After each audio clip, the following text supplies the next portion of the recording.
Почитувани гледачи, време е за вестите на телевизија Здравкин. Јас сум Габриела Лескова, ова се настаните на денот.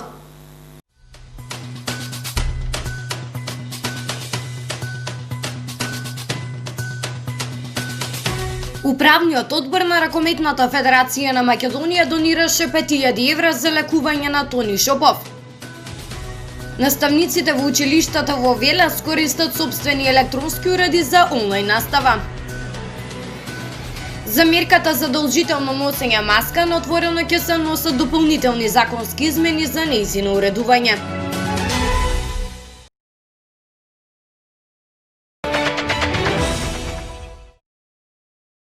Донација од 5000 евра реализираше управниот одбор на Ракометната федерација за лекувањето на велешанецот Тони Шопов. Оваа информација ја напишаа на својот Facebook профил, при што ракометарот Шопов им ја укажа својата благодарност. За собирање на потребната сума за неговото лечење се потребни уште неколку илјади евра, при што се повикуваат сите граѓани кои се во можност да донираат. Управниот одбор на Ракометната федерација на Македонија донесе одлука да донира финансиски средства во висина од 307.500 динари, односно 5000 евра за лицето Тони Шопов за лекување во странство. Тони Шопов, истакнат спортски работник од Велес со особен придонес за ракометот, упатувам искрени желби за брзо закрепнување, напишаа на Facebook од Ракометната федерација. Инаку веднаш потоа ракометарот Шопов се обрати до надлежните, заблагодарувајќи се за донацијата. Чувствувам должност да ви се заблагодарам за неизмерната поддршка и финансиска помош.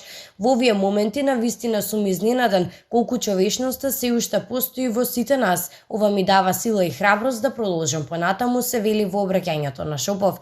Инаку потребни се уште неколку илјади евра за да се достигне посакуваната сума од потребните 20.000 евра за неговото лекување. Се повикуваат сите хумани луѓе кои што се во можност да го сторат тоа.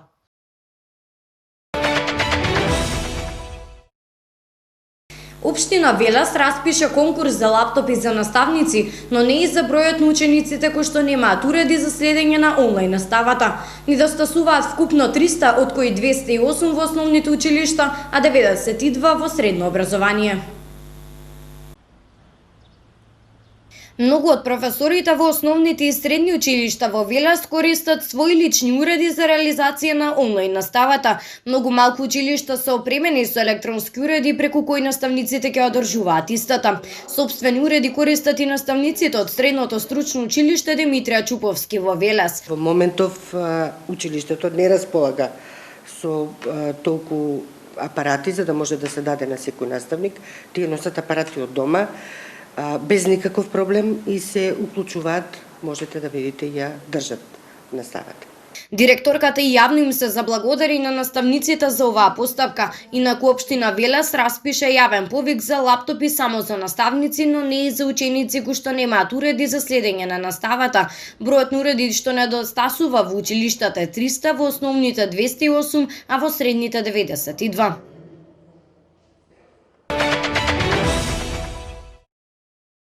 Во текот на изминатото деноноќие полициските службеници на Севера Велес имале прилично напорна смена. Напишани се казни за 49 велешани кои што не носеле заштитна респираторна маска.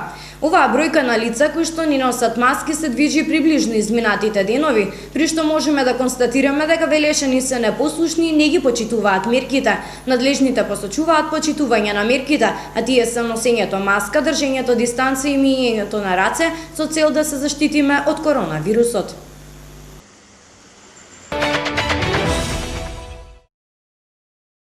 Продолжуваме со вестите од Македонија.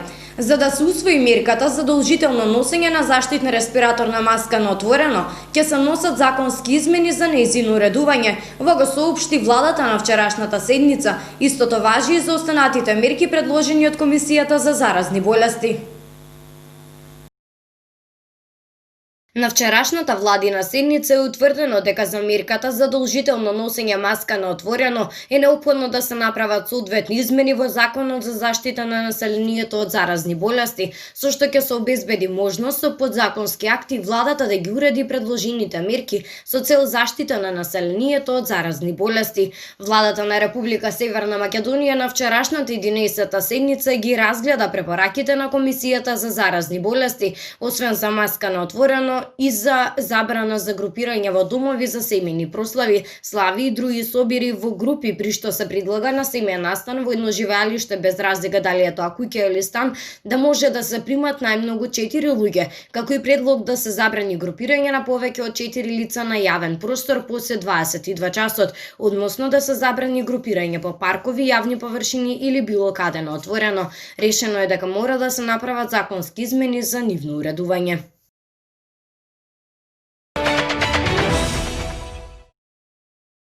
Одлуката на Регулаторната комисија за енергетика за водни услуги бележи зголемување на малопродажните цени во просек за 1,42% во однос на одлуката од 5 ноември 2020.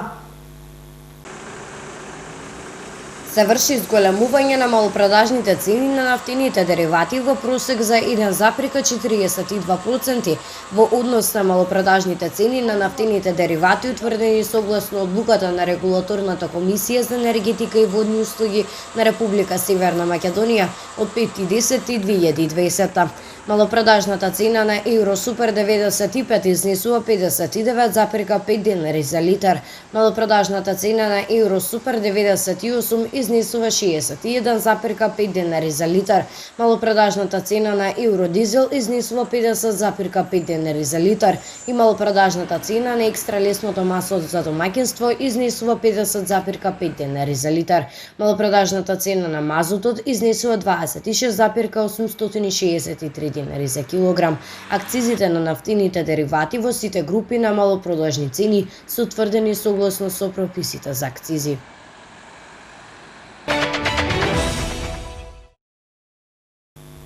Кафулињата, баровите и рестораните во Холандија од денеска се затворени, забранета и продажбата на алкохол по 20 часот. Новите мерки важат за наредните 2 недели. Петиот документиран случај на реинфекција со коронавирусот во светот е 25-годишно момче од американската сојузна држава Невада. Во рок од 48 часа тој бил позитивен на 2 различни SARS-CoV-2 инфекции. Време е за информациите од светот. Поради наглиот раст на бројот на новоинфицирани, Холандија драстично ги заострува антикорона мерките. Премиерот Руте зборува за делумен локдаун, меѓу другото се затвораат рестораните и кафелињата. Кафелињата, баровите и рестораните во Холандија од денеска се затворени, забранета е продажба на алкохол по 20 часот. Освен тоа, граѓаните ќе смеат во своите домови да примаат најмногу 3 гости дневно. Автобуси и возови треба да користат само во итни случаи. На пресконференција премиерот Марк Руте најави дека досегашната препорака се заменува со задолжително носење маски на сите јавни места како продавници, музеи и институции. Холонѓани бидете реални и превземете одговорност, апелираше Руте до граѓаните. Мерките засега се во рок од 2 недели. Во изминатите 7 дена во Холандија се регистрирани 252 инфекции со коронавирусот на 100.000 жители, односно речиси 40.000 новоинфицирани, што е за 60% зголемување во однос на претходната недела. Брзо расте и бројот на пациенти на оделенијата на интензивна нега во болниците, а вчера се регистрирани 34 смртни случаи од COVID-19.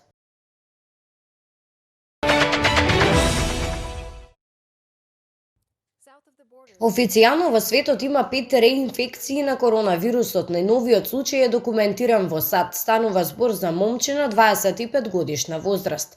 При секоја вест, при секоја нова студија се надеваме на нови сознанија за коронавирусот. Така и со оваа студија која што сега објавена во стручното списание Lancet инфективни болести.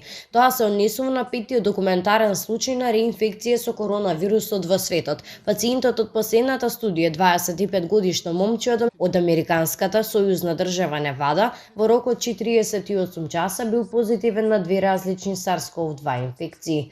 Тоа потврдува дека втората инфекција може да се случи во многу куз временски период и таа може да биде и потешка. Помеѓу првата инфекција на момчето во април 2020 и втората инфекција, тој бил 2 пати негативен на SARS-CoV-2. Во јуни 2020 пациентот бил префрлен во болница поради симптоми на COVID-19, како зголемена температура, главоболки, вртоглавица, кашлање, мачина и диареја. Таму бил тестиран и по втор пат бил позитивен на коронавирусот. Во меѓувреме момчето отпуштено од болницата и опоравено од втората инфекција.